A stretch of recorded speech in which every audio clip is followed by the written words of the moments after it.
Salut les topovores! Comme tous les ans, Noël arrive et avec lui son lot de repas de famille, de courses dans les magasins, de dindes au marron mais aussi de cadeaux. Enfin Noël ce n'est pas que ça, c'est aussi beaucoup de joie, de bonne humeur et d'amour.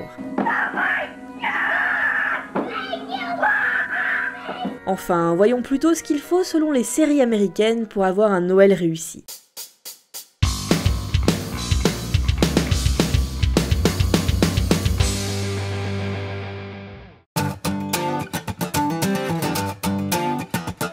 J'imagine que vous connaissez tous de près ou de loin la série Big Bang Theory. On y suit les histoires de 4 jeunes scientifiques et leur découverte de la vie, ou plutôt de la chose la plus flippante du monde, les femmes. J'adore cette série parce qu'elle est drôle, mais aussi parce que chacun de ces épisodes nous plonge dans des situations que l'on a déjà vécues. Même si je suis d'accord, dans la vraie vie ce n'est pas aussi caricaturé, et la voisine du palier d'en face n'est jamais aussi belle que Penny. Bref, dans l'épisode 11 de la saison 2, alors que l'histoire est bien implantée et que les personnages se connaissent, Penny signale à Sheldon et Leonard qu'elle va leur faire un cadeau pour Noël. Après un petit rappel pompeux de Sheldon sur les origines païennes de Noël, celui-ci se rend compte de ce que Penny vient de lui annoncer, une très mauvaise nouvelle. Et oui, car on l'a tous déjà vécu au moins une fois, ce moment super gênant où on nous offre un cadeau avec un immense sourire et que nous, on n'a rien prévu pour la personne en retour. Pire encore, que la personne en question vous offre le cadeau dont vous aviez toujours rêvé, et qu'en échange, a voulu donner la petite boîte de chocolat que vous avez acheté à la grande surface du coin. Sheldon pose donc un problème de ce que j'appellerais le cadeau à équivalence, à savoir ne pas faire un cadeau qui soit trop cher ou au contraire pas assez cher, et qui plus est correspond parfaitement au type de relation que vous entretenez avec la personne en question. Et croyez-moi que vous soyez une nana ou un mec, c'est pas toujours évident de trouver le bon cadeau. Alors cette année soyez indulgents et pensez au calvaire qu'a subi votre tante pour trouver le cadeau qui vous ferait plaisir, même si c'est raté.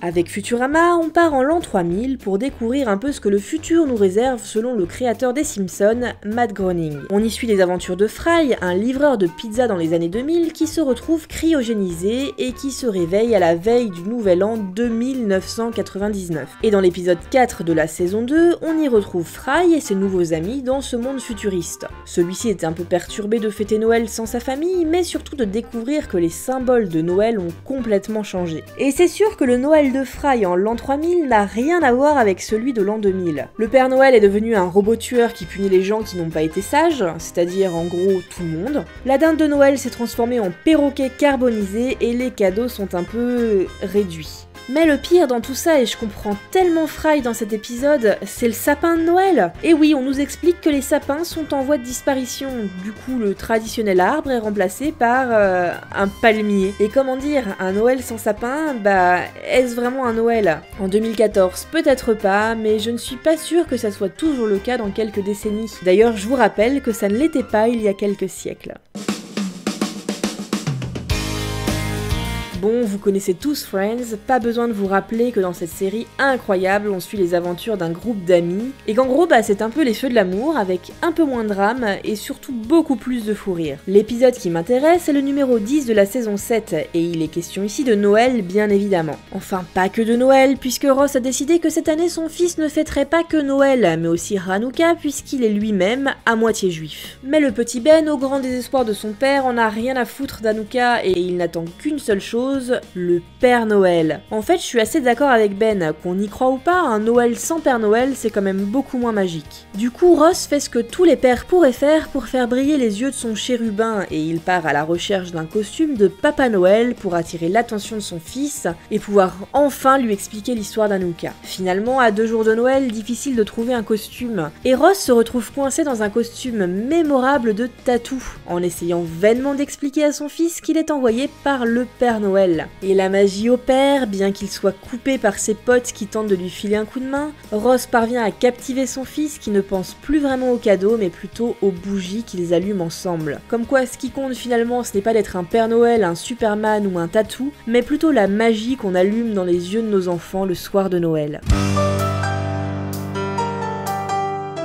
Cette magie de Noël, c'est une bonne transition pour vous parler de l'épisode 12, spécial Noël bien évidemment, de la saison 4 de Notre Belle Famille. Et là, je suis sûre que beaucoup d'entre vous connaissent cette série familiale que personnellement je regardais tous les soirs devant mon repas. Donc on retrouve Carol, Frank et leur famille recomposée qui se préparent pour fêter Noël. Enfin, on découvre surtout une famille très pressée, pas forcément très encline à passer Noël ensemble, et qui délaisse un peu les traditionnels préparatifs de Noël. Les filles doivent cuisiner la dinde de Noël mais n'en ont pas du tout envie, la vieille tante que tout le monde déteste débarque, JT, le jeune ado, ne pense qu'à aller faire la fête avec ses copains, et le petit Mark n'a dans la tête que sa jolie copine à qui il promet d'envoyer des fax pour garder un contact électronique pendant les vacances. Mais la magie de Noël, c'est aussi de rassembler tout ce joli monde autour de la table pour partager un bon repas. Alors on oublie les soucis, on pardonne à la vieille tante rageuse, on crispe les sourires sur les visages, et tous ensemble on chante I Wish You a Merry Christmas en famille.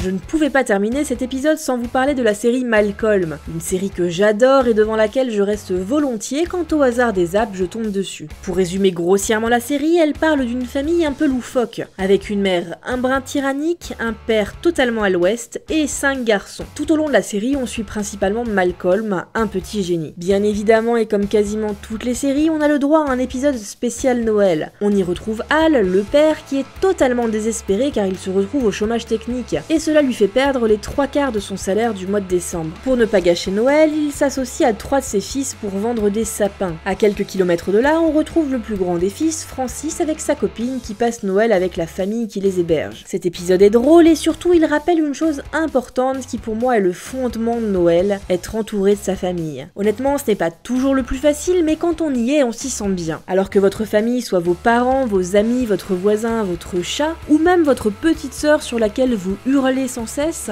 n'oubliez pas que c'est eux votre plus beau cadeau de Noël. Et voilà, c'est fini, j'espère que vous avez retrouvé dans ce sujet l'esprit de Noël et que cela vous a remémoré des bons souvenirs. N'hésitez pas à spammer le pouce bleu pour me le prouver. Je vous souhaite à tous d'excellentes fêtes de fin d'année et je vous retrouve sur les réseaux sociaux et sur Tipeee. À bientôt!